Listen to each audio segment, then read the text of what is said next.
All right. We're a little late recording this episode. Yeah. Because we were away for the weekend. We really need to record one or two ahead so that if this happens, then we can be one time, maybe not a little ahead. So maybe the next one can be somewhat shorter so we can do a quick research and record it sooner. And then we'll have a little bit of leeway. All right. Welcome to Bring On the Questions. You're Phoenix, and I'm Will. We're here to take a random question and answer it the best way we can. So, Ms. Phoenix, what question are we attempting to answer in this episode? What is the Jersey Devil? We were just in Wildwood, New Jersey, so we decided to learn about the legendary Jersey Devil. We were there for tournament of bands because your sister is in the color guard, and they won. That's freaking awesome. Congratulations to all of them. They worked their butts off and did it. But that's why we decided to do the Jersey Devil. This time we stuck to the highways more than going down back roads that would take us through the actual Pine Barrens. But the territory of the Jersey Devil is most of the interior of New Jersey, but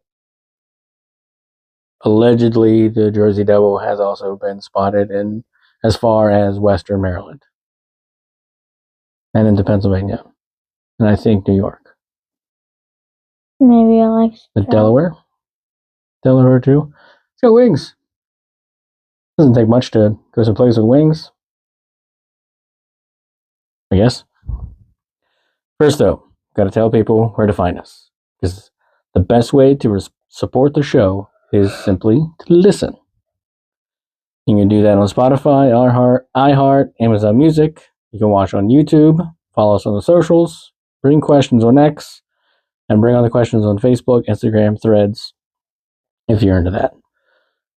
And I submitted the podcast to Apple Podcasts a couple days ago, so it should be coming to Apple Podcasts, if it's not already, very soon. And as soon as we know that for sure, we will make the announcement. This huge platform that we've been missing out on. All right, enough preamble, on with the topic. The Jersey Devil stands as a cornerstone of American folklore, particularly within the narrative fabric of New Jersey and its bordering regions. For centuries, tales of this elusive creature have been whispered around campfires, recounted in local newspapers, and even served as inspiration for popular culture. The legend's remarkable staying power, persisting through generations, speaks to its deep entrenchment in the regional psyche. From the eerie expanse of the Pinelands to the bustling streets of Philadelphia, definitely Pennsylvania, the Jersey Devil has captured imaginations and fueled both fear and fascination. The sheer volume of sources that emphasize the legend's longevity and widespread recognition underscores its profound significance within the cultural landscape. This enduring presence suggests a powerful narrative that has resonated across diverse communities and time periods, evolving and adapting with each retelling. As one of the oldest monster legends in the United States, the Jersey Devil offers a compelling case study in the dynamics of folklore and its ability to shape regional identity. Take the next one. The most pervasive narrative concerning the origin of the Jersey Devil centers on a figure known as Mother Leeds. The story, widely circulated and deeply ingrained in local lore, typically unfolds in the mid-18th century. According to this popular account, Mrs. Leeds, a resident of Esteville, or possibly Leeds Point, there are conflicting reports on that. Either way, she found herself facing her 13th pregnancy. Overwhelmed and reportedly in a state of distress, she is said to have exclaimed, "Let it be the devil." The legend continues that on a stormy night in 1735, Mother Leeds gave birth to a child who, immediately after birth, transformed into a monstrous creature. 13th child. That's too many. I can't even handle 5. 5's more than enough. I only want 2. You only want 2? Yeah. You know, you're only a dozen years old. You got lots of time to think about it. I think I know. I just want 2, and I want at least 1 girl. But you don't know where you want to go to college? Do you know what you want to study in college? Probably biochemistry. Because you want to build babies in the lab. Nope, because I want to possibly help find a cure for cancer. That is a problem. Yeah. Huge problem in our family. Yeah. That took a little darker turn than I thought it was going to go. Family health problems. Yeah. Yay. So, important things here. 13th child. You'd be upset too with 13 kids. Yeah. Legend continues that on a stormy night in 1735, the United States was founded in 1776. So it was 41 years before the U.S. was founded that allegedly the Jersey Devil was born. This is probably with English colonies. Right. So in Jersey, one of the 13 colonies. Yeah. So there you go. But it was well before the U.S. was established. Yeah. Descriptions of this transformation vary, but common elements include the newborn sprouting wings, developing a tail, and exhibiting grotesque features. Some versions elaborate, stating the infant possessed hooves, a goat's head, bat-like wings, and a forked tail, accompanied by growls and screams. The creature, in a terrifying escape, is then said to have beaten those present with its tail before flying up the chimney and disappearing into the adjacent swamp or the vast darkness of the Pinelands. The recurring nature of this Mother Leeds story across a multitude of sources highlights its fundamental role in shaping the Jersey Devil's folklore. While certain details, such as the exact name of Mother Leeds, sometimes Jane, sometimes Deborah, or the precise location of the birth, may differ, the core narrative of a cursed 13th child transforming into a monstrous devil remains remarkably consistent. This consistency suggests a powerful oral tradition that has effectively transmitted the legend across generations, albeit with minor variations indicative of the fluid nature of folklore. Beyond the dominant Mother Leeds narrative, several alternative theories attempt to explain the genesis of the Jersey Devil legend. One such theory posits that the creature's origins lie in a curse placed upon a young woman. According to this account, a Leeds Point girl fell in love with a British soldier, a liaison deemed an act of treason by the local townsfolk during the Revolutionary War. Enraged by her betrayal, they are said to have cursed her, leading to the birth of the monstrous Leeds Devil. Another variation suggests a young woman encountered a Romani beggar and, upon refusing food, was cursed to bear a demonic child. These alternative birth stories, while less prevalent than the Mother Leeds version, indicate a broader cultural fascination with themes of curses, unwanted births, and the potential for the monsters to emerge from the ordinary. It's crazy. Before doing all this, the only story I knew was the Mother Leeds story, and the 13th child for the Jersey Devil, and sprouting this feature or that feature, and then flying out of the chimney. That's the story I know, or knew before. I didn't know anything about the star-crossed lovers. A Leeds Point girl fell in love with a British soldier. I didn't know that one, and I didn't know anything about the Romani beggar and the refusal of food. So that's interesting. A more historically grounded theory proposed by historian Brian Regal suggests the legend's roots lie not in a supernatural birth, but in colonial era politics and religious disputes. Regal argues that the figure of the Leeds devil initially stemmed from the negative portrayal of Daniel Leeds, born 1651, died 1720, a prominent Quaker in the Pinelands area who later became embroiled in controversy due to his publication of almanacs containing astrological elements deemed heretical by his Quaker community. This is a weird one, too. This conflict escalated, leading Leeds to leave the Quakers and publish anti-Quaker materials, further associating him with the devil in the eyes of some. Combined with his pro-British stance, Leeds became a target of political rhetoric. His son Titan, maybe don't name your son Titan, because it seems, I don't know, it's an odd name. His son Titan continued the almanac business, featuring a wyvern, a dragon-like creature on the family crest, which bears a striking resemblance to later depictions of the Jersey Devil. Benjamin Franklin, yes, that one, a rival almanac publisher, further fueled the negative image of the Leeds family through satirical predictions of Titan's death, contributing to the association of the Leeds name with something sinister. The existence of these multiple origin stories reveals how legends can accrue different cultural anxieties and historical interpretations over time. The political theory in particular offers a compelling alternative to the supernatural birth narrative, grounding the legend in tangible historical events and rivalries rather than purely otherworldly occurrences. Yeah, but the political stuff is so boring. Ugh. No one likes politics. Benny Franklin did, though. He was all about it. No one likes politics except politicians.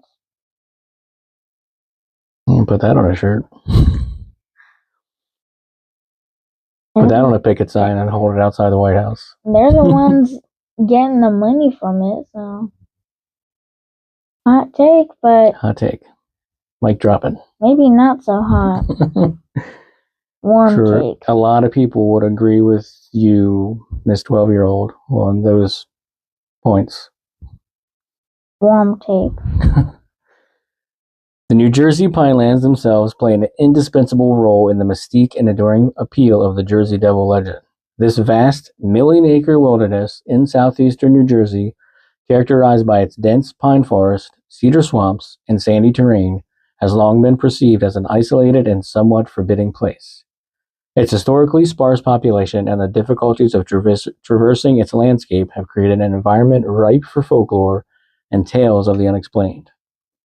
The Pinelands, with their eerie beauty and pockets of deep shadow, provide a fitting backdrop for a creature as mysterious and elusive as the Jersey Devil.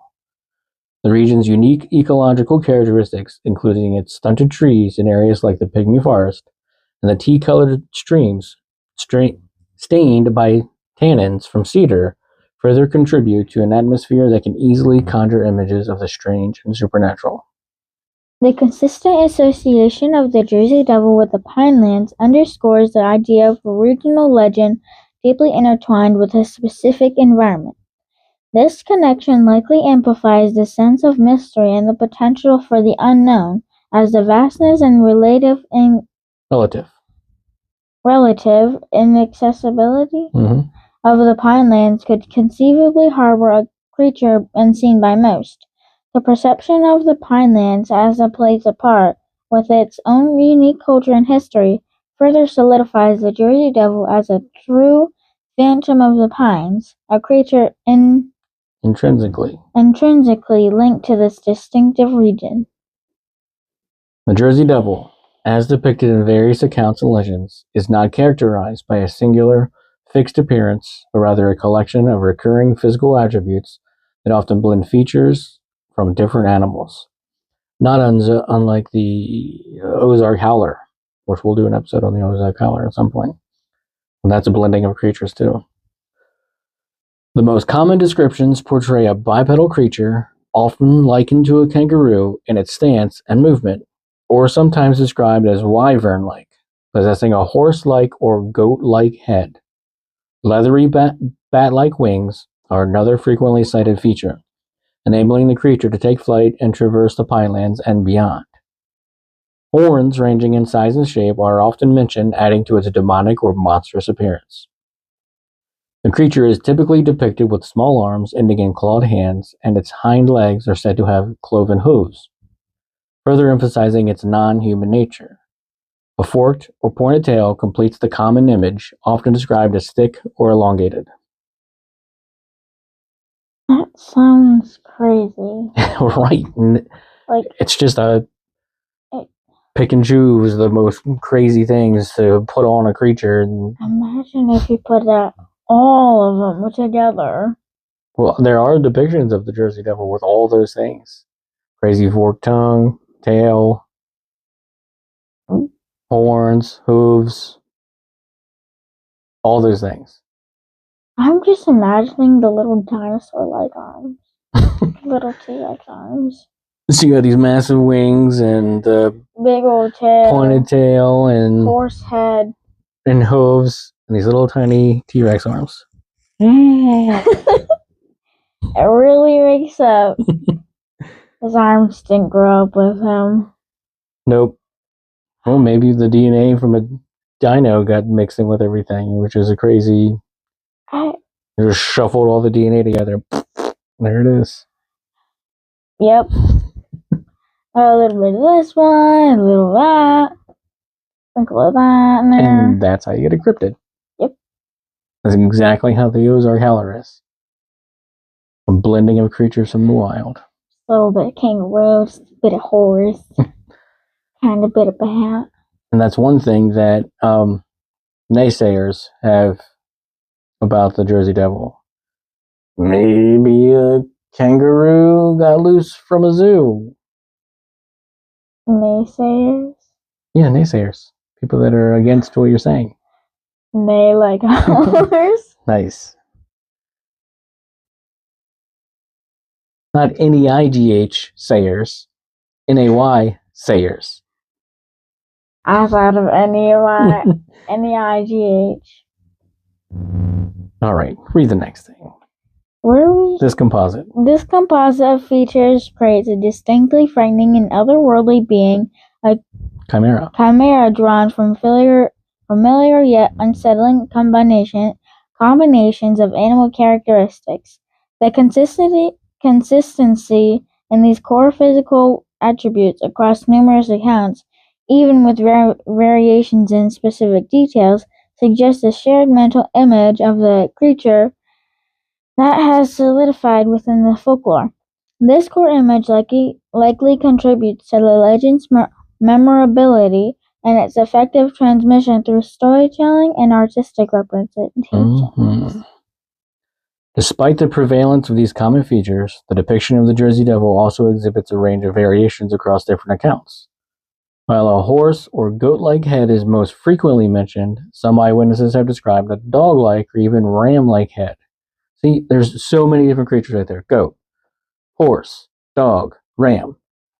All those things have their own distinct features. So they're all a little bit different. So you can have a Jersey Devil that looks like a horse, or a Jersey Devil that looks like a goat, or a dog. Goats have specific eyes. If you're seen in the dark, think of the silhouette of a dog. I guess they're kind of, if it's dark enough and your imagination's running wild enough, you could probably think a horse looks like a dog, or a dog looks like a goat, or a goat looks like a ram. Because they all have like a long snout, depending on the breed of the dog. But a horse, goats, and rams usually have that long snout. If you're looking at something in the mostly dark, dusk, or twilight, first thing in the morning.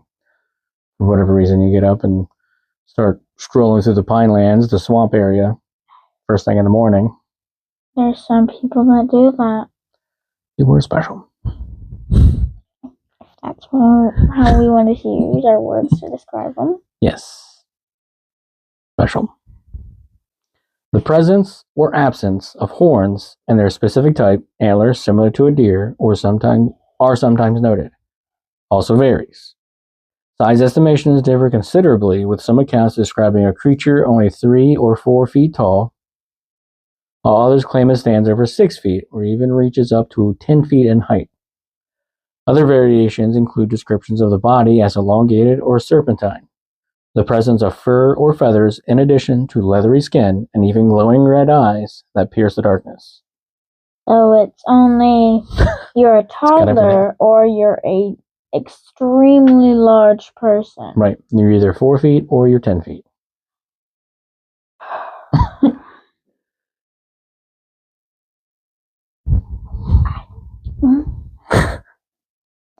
Some accounts mention the creature emitting a blood-curdling scream or an unearthly yell. This variability in descriptions likely reflects the subjective nature of eyewitness accounts, particularly in frightening or fleeting encounters, often occurring at night in dimly lit environments. Mm-hmm. It also suggests that the legend has been adapted and embellished over time by different storytellers, incorporating individual interpretations and cultural influences. Yeah. Interpretations of embellishments on top of embellishments, in the dark, from far away, looking at that thing. It's fun. I mean, that's how we get folklore. Yeah. It's just different interpretations on top of different interpretations from many generations telling the story. Yes. Passing it down to the next generation for them to tell then the next generation. And then it keeps And add some embellishments and add some interpretation. Right. Oh, fascinating.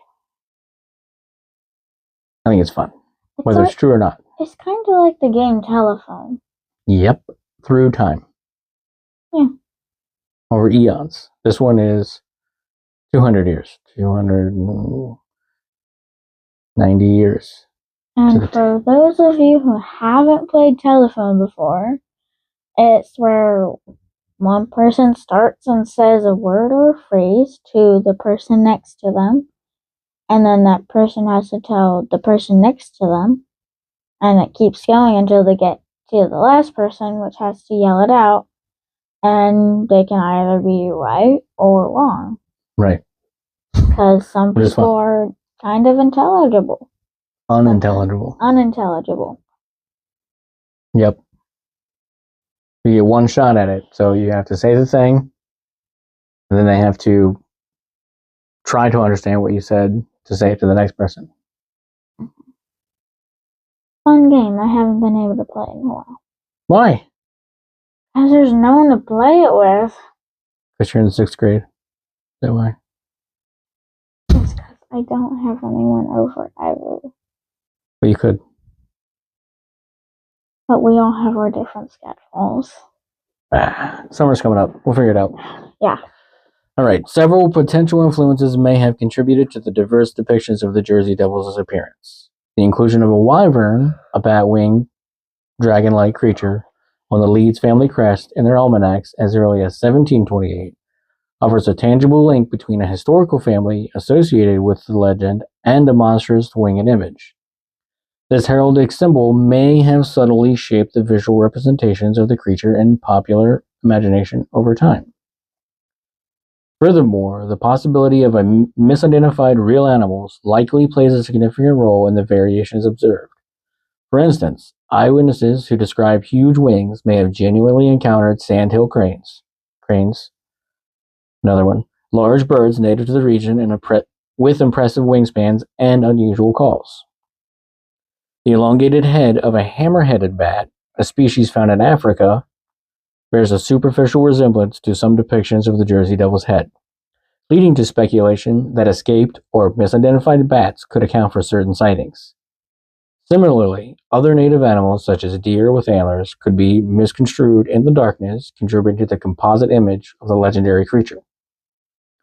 The diverse descriptions of the Jersey Devil, therefore, likely arise from a combination of folklore tradition, artistic license, and the misinterpretation of actual animal sightings.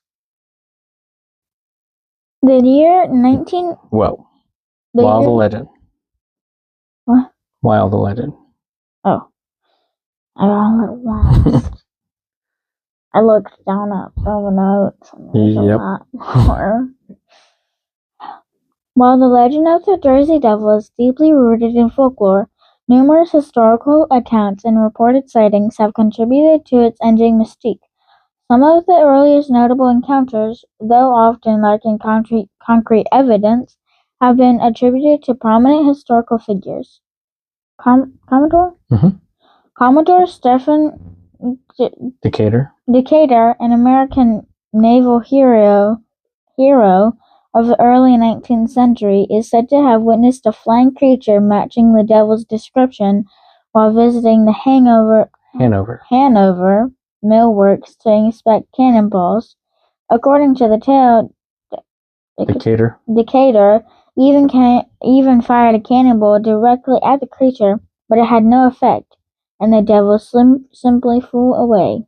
I don't know, maybe Decatur was looking at something he wasn't too sure was there. Similarly, Joseph Bonaparte, the brother of Napoleon Bonaparte. Now this is an interesting twist or connection. That's the word I'm looking for. Old Joey Bonaparte, the brother of Napoleon Bonaparte and former King of Spain, who resided in exile in Bordentown, New Jersey in the early 19th century, is also reported to have seen the Jersey Devil while game hunting on his estate around 1820. These early accounts, while perhaps embellished over time, help to establish the legend's presence beyond mere folklore, suggesting encounters with a real, albeit unidentified, entity. Now you can read the year 1909. The year 1909 marks a pivotal moment in the history of Jersey Devil sightings, with a remarkable surge in reported encounters during what became known as the Phenomenal Week, spanning from January 16th to 23rd. That's my birthday. Newspapers across South Jersey and the Philadelphia area were flooded with hundreds of claimed sightings, catapulting the local legend into widespread public consciousness. These alleged incidents range from the creature attacking a trolley cart in Haddon Heights to terrorizing a social club meeting in Camden. Police in both Camden and Bristol, Pennsylvania, reportedly fired upon the creature on separate occasions, but without success. Initial reports often involved the discovery of strange, unidentified footprints in the snow, described as cloven and appearing in unusual places such as on rooftops and over fences. Maybe Santa and the reindeer are paying a much sooner visit than Christmas. They're on vacation. Maybe it's at the beach. Also on vacation at the beach. Soon, however, actual sightings of creatures matching the established descriptions of the Jersey Devil were reported throughout South Jersey and as far away as Delaware and Western Maryland. Now understand, there's a body of water between New Jersey and Delaware. You got to go up and around to get to New Jersey if on land. But Cape May is the body of water separating Delaware and New Jersey. So Jersey Devil had to either go up and around by land or fly over the body of water, which wouldn't be a problem if you had giant bat wings.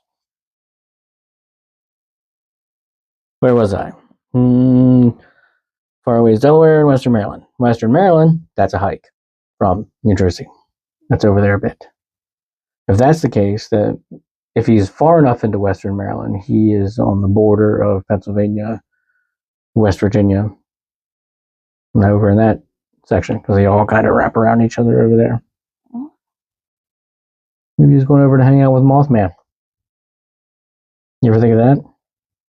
Yeah, they could go out at night, have their red beady eyes, and terrorize the people by flying down and standing on silver bridges and stuff, and then distracting people. The extensive newspaper coverage during this period ignited widespread fear and fascination throughout the Delaware Valley, leading to the closure of some schools. That's crazy. We close schools because of too much snow. but they're closing schools because there might be a Jersey Devil out there. The closure of some schools and businesses. So not only the schools, but the businesses too. As people stayed home, fearing an encounter with the elusive beast. Dang, they're superstitious. People are scared of this dragon, bat, Demon thing. Vigilante groups and hunters organized searches in the Pine Barrens and surrounding areas determined to capture the creature.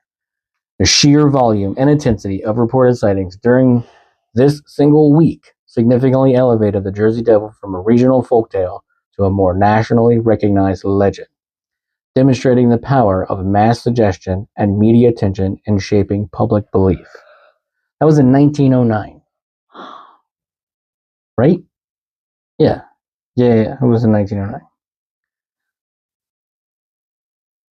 That's crazy. So, U.S. is established. That was only 115 years ago, 20 years ago. Nope, not 20. Didn't they have one-room schoolhouses in 19? I think so. Well, my dad was in one-room schoolhouse, and he was born in 1947.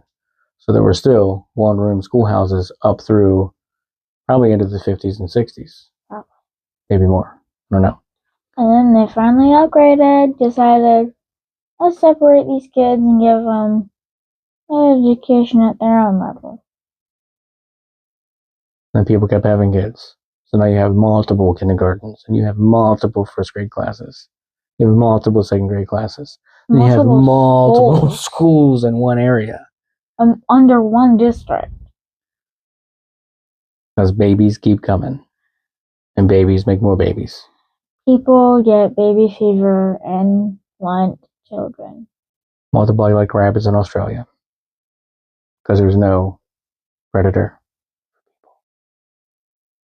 Wow. Maybe the Jersey Devil is. Are you sure that there's no predators for people? Diseases are.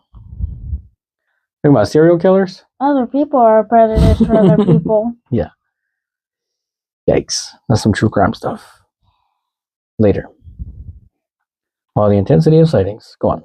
While the intensity of sightings peaked in 1909, reports of Jersey Devil encounters have continued, albeit less frequently, in the decades that followed and into the present day. In December 1925, a farmer in Greenwich Township claimed to have shot an unidentified animal attempting to steal his chickens and even photographed the corpse, though he stated no one could identify it. Yeah, and I think that's all we know about that. Just an unidentified creature that he shot. I mean, could identify it. Could they see the picture? I don't know. I mean, if the corpse is long enough to get a picture. I don't know. I don't have the picture. Wish we did have the picture. I want to see. Maybe it's an alien that was hungry. I mean, it could be. Looking for some protein. Or it was probing it. I don't know. Okay. Checking out Earth. Looking at the creatures on Earth because it got there. And then it got killed by the local wildlife. Well, maybe it didn't get killed, but it was hurt and unconscious. But it says it was a corpse.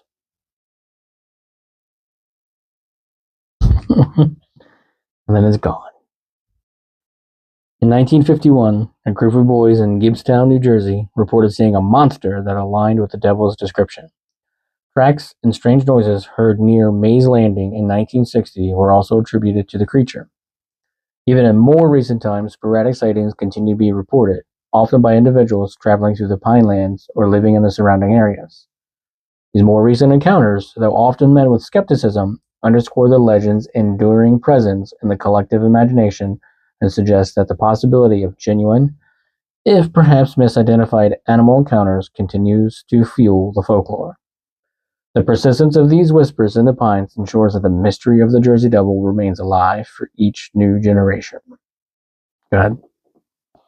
The Jersey Devil's influence extends far beyond mere sightings, deeply permeating the cultural fabric of New Jersey.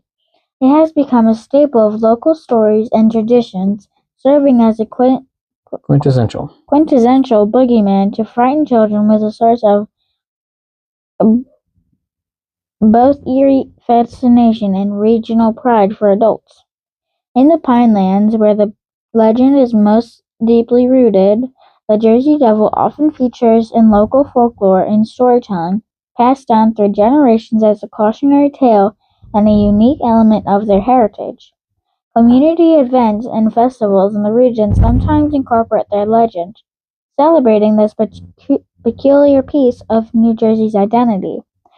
The creature's image has become synonymous with the mysterious and untamed nature of the Pinelands, further solidifying its place in the local narrative. Oh yeah. The Jersey Devil's presence is also prominent in various forms of art and media, reflecting its broader cultural appeal. It has inspired numerous books, films, and television shows ranging from horror stories to more lighthearted portrayals. Notably, the legend serves as a namesake and mascot for New Jersey's National Hockey League team, the New Jersey Devils, a testament to its widespread recognition and integration into the state's identity. Furthermore, Six Flags Great Adventure, a major amusement park in New Jersey, features the Jersey Devil coaster, a thrilling ride themed around the legendary creature, demonstrating its appeal in popular entertainment. The creature's image frequently appears on merchandise such as toys and T-shirts, further cementing its status as a pop culture icon within the state. Even musical artists like Bruce Springsteen have incorporated the Jersey Devil into their work, highlighting its enduring presence in the artistic landscape of New Jersey. I don't know that song. Bruce Springsteen is slightly before my generation, but he was prominent during my growing up. So I'm going to have to hunt that song down. Perhaps the most significant aspect of the Jersey Devil's cultural impact is its role as an unofficial symbol of New Jersey. In 1938, the creature was reportedly designated as the country's only state demon, a unique and somewhat tongue-in-cheek honor that underscores its special place in the state's folklore. This designation reflects a blend of local pride in a unique legend and a playful embrace of the bizarre and unexplained. The Jersey Devil has become intertwined with the very identity of the state and its residents, often invoked in discussions about New Jersey's unique character and folklore. It serves as a unifying symbol, something distinctly Jersey, much like pork roll or the state's characteristic attitude. Only state demon. Yeah, I'm going to pretty sure that's the only state in the nation that has a state demon. What? Come on. Interesting. Yeah, state demon. What are you thinking? It's funny how we have a demon as a state thing. We got state birds, we got state flowers, we got state flags, all kinds of things. We've got the Liberty Bell, which is what we're kind of. But if it's so, as far as I understand, maybe it's wrong, but picking a state flower is supposed to be illegal. That's what I was always told about the Maryland state flower. I think it's the brown-eyed Susan. I'm not sure. You'll look it up quick. But I was always told it was illegal to pick that flower in Maryland. Seems weird. What's our state flower? I know I've seen it before. Yeah, the Maryland state flower is the black-eyed Susan. I was always told it was illegal to pick it in Maryland. They're like the mini sunflowers. But like, if it's just growing someplace and you're just on a hike or somewhere, you're going to pick that flower and an alarm goes off at the police station. And suddenly there's a helicopter, police in a helicopter just comes down and gives you a ticket for picking a state flower. if anything, you could just spread the seeds and make more. I think that's hooey. It may have been a problem. It may have been a problem before, but I think it's hooey now. Mountain laurel is Pennsylvania state flower. They're pretty. They're like a pinky, but also white. I don't know if I may have seen those out in the wild. Maybe when you go out to the field. But if a state thing is protected, like if it truly is the black-eyed Susan, if you pick it into legal, then does that not mean that the state demon of New Jersey is also a protected species? Don't shoot at it. This is the only one. Poor people. Yep. And they didn't get arrested. So far. Better keep going. There's lots of notes to go, I think. Okay, even within the Pinelands. Even within the Pinelands community, the Jersey Devil can be seen as a symbol of their resilience, their connection to the land, and their unique history, potentially reflecting a shared identity that sets them apart within the broader context of New Jersey. The enduring presence of the Jersey Devil in local stories, art, and media, culminating in its unofficial status of the state demon and the namesake of a major sports franchise, firmly establishes its profound cultural impact on New Jersey and its people. Despite the rich folklore and numerous reported sightings, the lack of tangible evidence has prompted various scientific explanations and theories to account for the Jersey Devil legend. Ain't no Jersey Devil poop. We say that every time about a cryptid. Or I say that. You haven't said those words yet. No. You want to say those words? Not yet. Ain't no Jersey Devil poop. And what kind of poop would you get? I think goats poop different than dogs. Dogs poop different than rams. Rams poop different from horses. Horses poop different from goats. So maybe that's why they can't find Jersey Devil poop, because it poops them all. Maybe it poops rat poop. Whoa, there's the wings. Who knows? And the forked tail could be snake poop. Snake poop. Snakes have forked tails. It poops all the poops. That's why they can't tell. It's a mixture of all of them all Right. at once. One of the most common rationalizations involves the misidentification of known animals. The diverse descriptions of the Jersey Devil, often a composite of different animal features, could align with sightings of various creatures, particularly in low-light conditions or during brief startling encounters. The sandhill crane, a large bird with a significant wingspan and a distinctive call, has been suggested as a possible candidate for misidentification, especially in accounts emphasizing large wings. Crane poop. See? Right there. Of the combination of all the animals, various creatures. So not only are you seeing all the creatures, but you're also seeing all the creatures' poops. That would be weird if it... One large clump of poop. All of them right there. That's kind of what I was getting at. So that would be a weird pack of animals. Yeah. All hanging out together. Why are they? There's just so much dog, ram, horse, crane poop. Bat. Guano. There's also some bat and snake poop over here. Couple pellets. All in one spot. Just It's a poo spot. Now it's like the emoji. Like a pudding of a little ice with cream a pellet on swirl. top. That's disgusting. A cherry on top. Poop cupcake. Poop cake. This is some weird time. It took a turn. Yeah. A weird tangent. Alright, we should get off the poo tangent and keep going.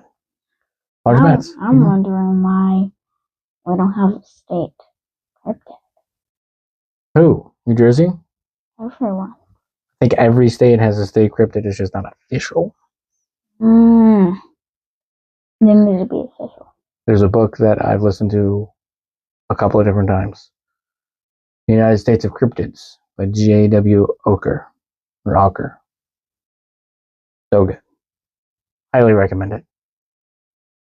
The narration from the audiobook is great too. Every state has a cryptid. Pretty much every state has a festival for that cryptid. I wonder what Hawaii and Alaska would be. I don't remember. I'll have to review the book again. There's so many. Large bats? Large bats, including non-native species like the hammer-headed bat, whose elongated head bears a resemblance to some depictions, or the spectral bat with a large wingspan, have also been proposed as potential sources for sightings, particularly those emphasizing a winged creature with unusual facial features. Even common animals like deer could be misconstrued in the darkness, with antlers potentially being mistaken for horns. These theories suggest that at least some reported sightings might have been natural, albeit misinterpreted origins. Another significant scientific explanation focuses on the role of mass hysteria. I want to do an episode on mass hysteria. And psychological factors in contributing to the numerous reported sightings, particularly during the intense period of 1909. We will most certainly be talking about mass hysterias at some point. There are quite a few incidents of mass hysterias in history. The dancing hysteria. People danced so long that they died from exhaustion.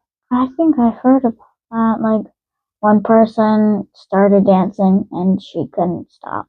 Right. And more people joined on. It was like a contagion. After days of dancing, they died.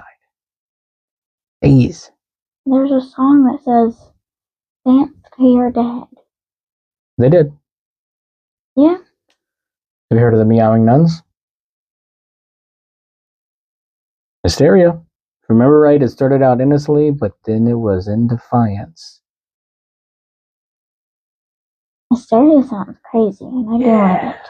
I want to get into, like, witch trials. Ooh, alright. I like witch trials. Alright. Because it's just intelligent women and men not wanting women to overtake them with their intelligence. So they burn them at the stake. Yikes. There's even guard show about that. Oh yeah. Color guard. Tangents. If you drowned, you were innocent, but if the water shot you up, you were a witch and you would probably be burned at the stake. Doesn't make any sense, but we'll get into that in those episodes. Okay? Okay. We have to talk about the Jersey Devil. Finish the Jersey Devil. The widespread newspaper coverage and the pervasive fear generated by the initial reports could have created an environment where suggestion and anxiety played a significant role in shaping perceptions. Once the legend gained momentum, individuals might have been more likely to interpret ambiguous sights or sounds as evidence of the Jersey Devil's presence. So all these things reading in the newspaper primed people's brains to be like, oh, Jersey Devil! No, dude, it was a bird flying in the dark. But anyway, I want to believe. Yes. The power of suggestion, combined with the inherent human tendency to seek explanations for the unknown, could have led to a cascade of reported sightings, each reinforcing the collective belief in the creature's existence. Medical sociologist Robert E. Bartholomew has specifically pointed to the 1909 flap as a classic case of mass hysteria fueled by a regional urban legend. So flap is like a period of time of something happening. So there's periods of time where it seems like there's way more UFO sightings, or in recent times there was a mass of weird drone sightings in this area, actually, in New Jersey, like where there's an Air Force base in Delaware. I'm pretty sure there's some sort of military presence in New Jersey, like a military base of some sort. But all these things that multiple stories, multiple encounters or whatever are considered a flap. Now you know. The more you know. Right. This psychological explanation offers a compelling reason for the sudden and widespread nature of the sightings during that particular period. Less credible, but nonetheless part of the discourse surrounding the Jersey Devil, are theories suggesting it might be a surviving prehistoric creature. The Smithsonian Institution was even reported to have briefly considered this possibility during the 1909 sightings, speculating about the creatures from the Jurassic period that might have survived in nearby limestone caves. Suggestions of the pterodactyls or other extinct reptiles have occasionally surfaced. However, these theories lack any substantial fossil evidence from the region and face significant biological hurdles regarding the long-term survival of such creatures undetected. While these ideas capture the imagination, they are generally considered to be outside the realm of scientific plausibility. Ain't no pterodactyl poop. Well, not anymore. Not any fresh poop. Well, people thought it was a pterodactyl out there. There's not any fresh poop. Right. So, ain't no pterodactyl. Back to Jersey Devil and all the animals that it poops of. The enduring narrative of the Jersey Devil has undoubtedly been shaped by instances of deliberate hoaxes and unintentional misidentifications. The most well-known example of a hoax occurred during the night of the 1909 sightings, involving a kangaroo painted with green stripes and fitted with artificial wings. This elaborate deception was orchestrated by T.F. Hopkins, the proprietor of Philadelphia's Arch Street Museum, and a publicist named Norman Jeffries as a publicity stunt to boost museum attendance. Jeffries reportedly planted sensationalized newspaper stories to stir public interest before unveiling the captured Jersey Devil. While Jeffries later admitted the entire spectacle was a fabrication, it nonetheless cemented a particular image of the creature in the public imagination and further fueled the ongoing legend. This incident serves as a stark reminder of how easily public fascination with the unknown can be exploited for personal gain, contributing to the complexity of discerning fact from fiction in the realm of folklore. This reminds me of when I think it was like the Spanish government or something faked finding an alien. I don't know that story. But that sounds like something called a false flag. You know what that is? No. So people, in particular, political people, can create false events. So it's a false flag, meaning let's do this thing to stir these people up because we need to get their attention. We need to get a lot of people's attention. Oh yeah. Your chair's farting on the wall. I know. All right. Go ahead. Read the next one. Beyond? Yep. Beyond this prominent example, other potential hoaxes and admitted fabrications have likely contributed to the Jersey Devil narrative. During the 1909 Phenomenal Week, a man later confessed to faking some of the alleged footprints found in the snow, which reportedly resembled a horse's hoof. Showmen and pranksters throughout history may have staged events or spread false rumors to capitalize on their legend's notoriety. These deliberate acts of deception muddy the waters of historical accounts and make it challenging to separate genuine sightings, if any, from the intentional fabrications. Which sucks. They're funny, but that sucks for any kind of actual facts about these things that could exist or not likely exist. But it messes up the whole idea of it. So now they're messing with the narrative by falsifying, creating these hoaxes. Messing with people's minds.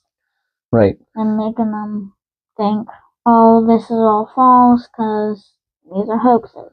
Yeah, so now you're desensitizing people to the idea that this paranormal thing, this crazy state demon could be out there.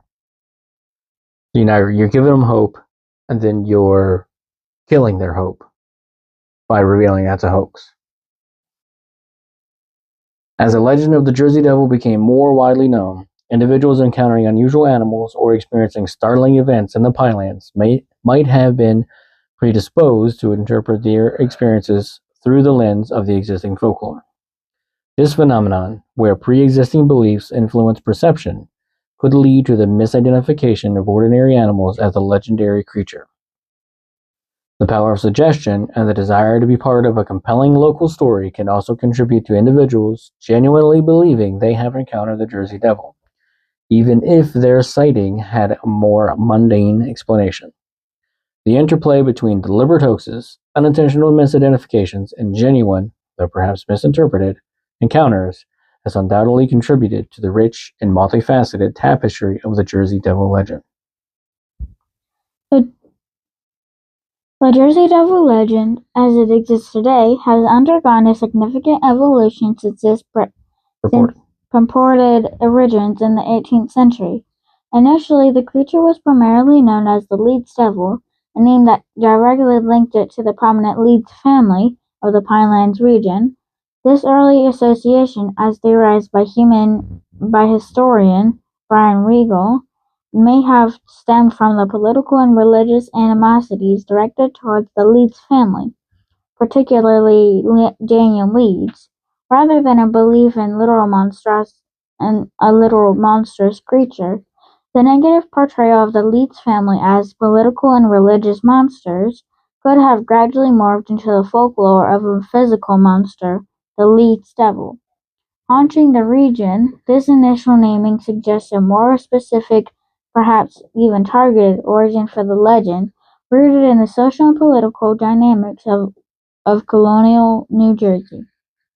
Interesting. So, the way they slandered the Leeds family, and it grew into its own legend, its own myth of the slandering of them, could lead into this whole Leeds Devil thing. It could just be like an attack on the Leeds family. Right. They called them devils, and then it just evolved from there. It became a whole cryptid with its own storyline, and it's its own like deep lore. The transition from Leeds Devil to the more generalized Jersey Devil appears to have gained momentum around the turn of the 20th century, particularly during the sensational wave of sightings in 1909. The shift in nomenclature likely broadened the legend's appeal, detaching it from a specific family and allowing it to become a more general symbol of the entire state. The extensive media coverage during the 1909 flap likely played a significant role in popularizing the Jersey Devil moniker, which may have sounded more captivating and less tied to a specific historical lineage for a wider audience. The adoption of the Jersey Devil name allowed the legend to transcend its potential origin as a political smear against the Leeds family and become a more universally recognized piece of New Jersey folklore. The physical descriptions of the creature have also evolved, or perhaps more accurately, coalesced over time. While early accounts might have been more varied and less defined, the modern image of the Jersey Devil, particularly after the 1909 sightings and subsequent media representations, has become somewhat standardized. The common depiction of a kangaroo-like body with a horse's head, bat wings, horns, and a forked tail became more prevalent in the 20th century. This standardization likely reflects the influence of popular culture, including newspaper illustrations and later artistic interpretations, in shaping a consistent visual representation of the creature. However, it is important to remember that variations in appearance continue to exist in individual accounts, highlighting the dynamic and evolving nature of oral traditions and folklore. The tale of the Jersey Devil, therefore, is not a static entity, but a narrative that has adapted and transformed over centuries, reflecting changing cultural contexts and the ongoing human fascination with the mysterious and the monstrous. The Jersey Devil occupies a significant position within American folklore, particularly in the Mid-Atlantic region, and invites comparison to other notable American cryptids. Unlike the elusive Bigfoot, primarily associated with the Pacific Northwest and often depicted as a hairy humanoid, the Jersey Devil boasts a more fantastical, chimeric appearance and a distinctive origin story tied to a specific historical context. While both legends thrive on anecdotal evidence and reported sightings, the Jersey Devil's documented phenomenal week in 1909 sets it apart in terms of a concentrated period of widespread public attention and near panic. Compared to the Mothman of West Virginia, another winged cryptid, the Jersey Devil's lore extends back much further in history, though both creatures have experienced periods of intense sighting and activity and have become deeply embedded in their respective regional identities. The Jersey Devil's designation as the state demon of New Jersey also distinguishes it, making a unique level of official, albeit unofficial, recognition within American folklore. While many American cryptids remain shadowy figures in remote wilderness areas, the Jersey Devil has frequently ventured into more populated areas, adding a different dimension to its legend. The enduring nature of the Jersey Devil, alongside these other iconic creatures, underscores the human fascination with the unknown and the power of storytelling to create lasting legends within the American landscape. The Jersey Devil holds a unique connection to the identity of the Pineys, the residents of the New Jersey Pinelands. For generations, the people living in this isolated and often misunderstood region have carried the stories of the devil, making an integral part of their cultural heritage. The legend can be interpreted as a reflection of the Pinelands' historical isolation and often strained relationship between its inhabitants and the more urbanized areas of New Jersey. The Jersey Devil, as a creature of the wild and untamed Pinelands, might symbolize the independence and self-reliance often associated with the Piney identity. Furthermore, the shared belief in the legend can foster a sense of community and local pride among the residents of the Pinelands, setting them apart and providing a unique cultural marker. Want to read that? It's big. Ultimately, Yeah. No. In some instances. Then I'll take ultimately. in some instances, the Jersey Devil has been portrayed as a protector of the Pinelands, a fierce guardian of its natural beauty and isolation. The enduring association between the Jersey Devil and the Piney identity highlights how folklore can become deeply intertwined with a region's history, its people, and their sense of place. So now we go from a creature that seemed to have hunted people and schools were closed because schools and businesses were closed because people fear this thing so much, but the Pineys would fight you to protect their Jersey Devil. Ultimately, the Jersey Devil's enduring appeal within American folklore stems from a confluence of factors. Its origin story, whether rooted in a curse, political intrigue, or a combination thereof, provides a compelling narrative hook that has captured imaginations for centuries. The creature's bizarre and often terrifying appearance, a composite of familiar yet unsettling animal features, makes it a memorable figure in the pantheon of American monsters.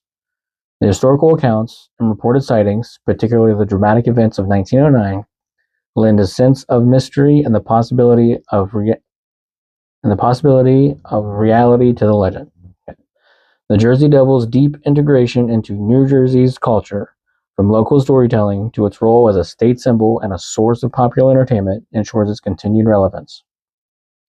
The legend embodies the enduring human fascination with the unknown, the monstrous, and the stories that blur the lines between reality and myth. Its adaptability and cultural resonance guarantee its continued place in American folklore, whispering through the pines for generations to come. The Jersey Devil stands as a multifaceted legend deeply embedded in the folklore and cultural identity of New Jersey, originating perhaps from a blend of colonial-era political disputes and the enduring tale of Mother Leeds cursed her 13th child. The creature has evolved through centuries of oral tradition, eyewitness accounts, and media portrayals. Its physical description, while varying in detail, consistently presents a terrifying chimera that has captured the imagination of countless individuals. The historical accounts, particularly in the intense wave of sightings in 1909, propelled the Jersey Devil from a regional spook story to a widely recognized figure in American popular culture. While scientific explanations point towards misidentified animals and mass hysteria, the documented hoaxes reveal deliberate fabrications. The legend's persistence speaks to its powerful grip on the collective psyche. The Jersey Devil's significance extends beyond mere entertainment, serving as an unofficial symbol of New Jersey and a key element in the cultural identity of the Pinelands region. As one of America's oldest monster legends, the Jersey Devil continues to fascinate and endure, embodying the timeless human fascination with the unknown and the enduring power of a truly compelling tale.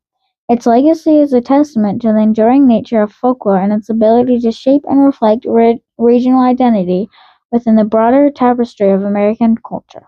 Oh yeah. You forgot to put the question part again. All right, we'll get to it. So that was the Jersey Devil.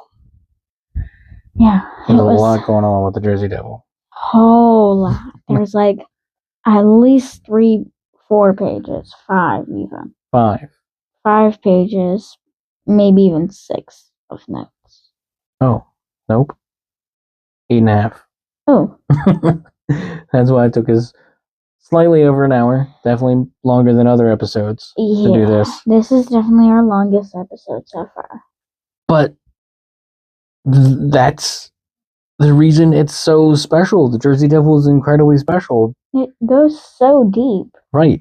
And it's so ingrained in the culture of that area now. The New Jersey Devils, the hockey team. And the Jersey Devil coaster. Right. It's ingrained in everything. And it went from a thing that people feared in the beginning of the 1900s, beginning of the 20th century. The people celebrating it. Right. And that's how legends continue. It's awesome. I love it. But it's our longest episode so far. Yeah. I think we need to end it. Question brought. Question answered. A production of Wayward Things Network.